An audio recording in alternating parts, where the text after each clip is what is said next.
হরে কৃষ্ণ। সুপ্রিয় গৌর ভক্তবৃন্দ, আজকে পাশাঙ্কুশা একাদশী ব্রত।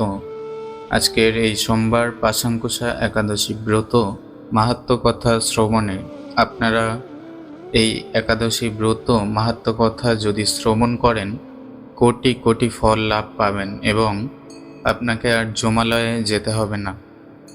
এখন আমরা একাদশী ব্রত মাহাত্ম্য কথা আলোচনা করছি। আশ্বিন শুক্লপক্ষিয়া পাশাঙ্কুশা একাদশী মাহাত্ম্য ব্রহ্মবৈবর্ত পুরাণে বর্ণিত আছে। যুধিষ্ঠির বললেন, হে মধুসূদন, আশ্বিন শুক্লপক্ষের একাদশীর নাম কি? তদুত্তরে শ্রীকৃষ্ণ বললেন, হে রাজেন্দ্র, আশ্বিনের শুক্লপক্ষিয়া একাদশী পাশাঙ্কুশা নামে প্রসিদ্ধা। কেউ কেউ একে পাপাঙ্কুশাও বলে থাকেন। এই একাদশীতে অভীষ্ট ফল লাভের জন্য মুক্তিদাতা পদ্মনাভের পূজা করবে। শ্রীহরির নাম সংকীর্তন দ্বারা পৃথিবীর সর্বতীর্থের ফল লাভ হয়। বদ্ধজীব মোহবশত বহু পাপ কর্ম করে ভগবান শ্রীহরি শরণাপন্ন হয়ে প্রণাম নিবেদনে নারক যাতনা থেকে রক্ষা পায়।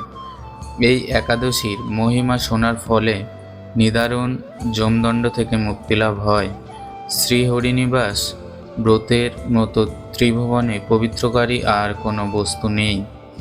হাজার হাজার অশ্বমেধ যজ্ঞ এবং শত শত রাজস্ব যজ্ঞ এই ব্রতের শতভাগের একাংশের সমান হয় না। এই ব্রত পালনে স্বর্গবাস হয়, মুক্তি, দীর্ঘায়ু, আরোগ্য, সুপত্নী, বন্ধু প্রভৃতি অনায়াসে লাভ করা যায়। হে রাজন, গয়া, কাশী, এমনকি কুরুক্ষেত্রেও শ্রী হরিবাসর অপেক্ষা পুণ্যস্থান নয়।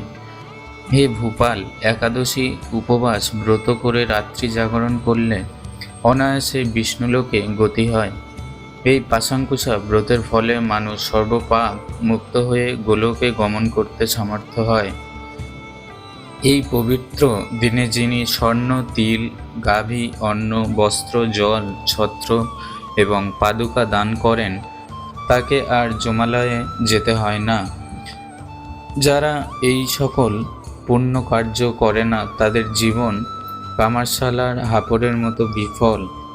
নিষ্ঠার সাথে এই ব্রত পালনে উচ্চকুলে নীরব ও দীর্ঘায়ু শরীর লাভ হয়। অত্যন্ত পাপচারীরাও যদি এই পূর্ণ ব্রত অনুষ্ঠান করে তবে সেও রৌরব নামক মহাযন্ত্রণা থেকে মুক্তি হয়ে যায়।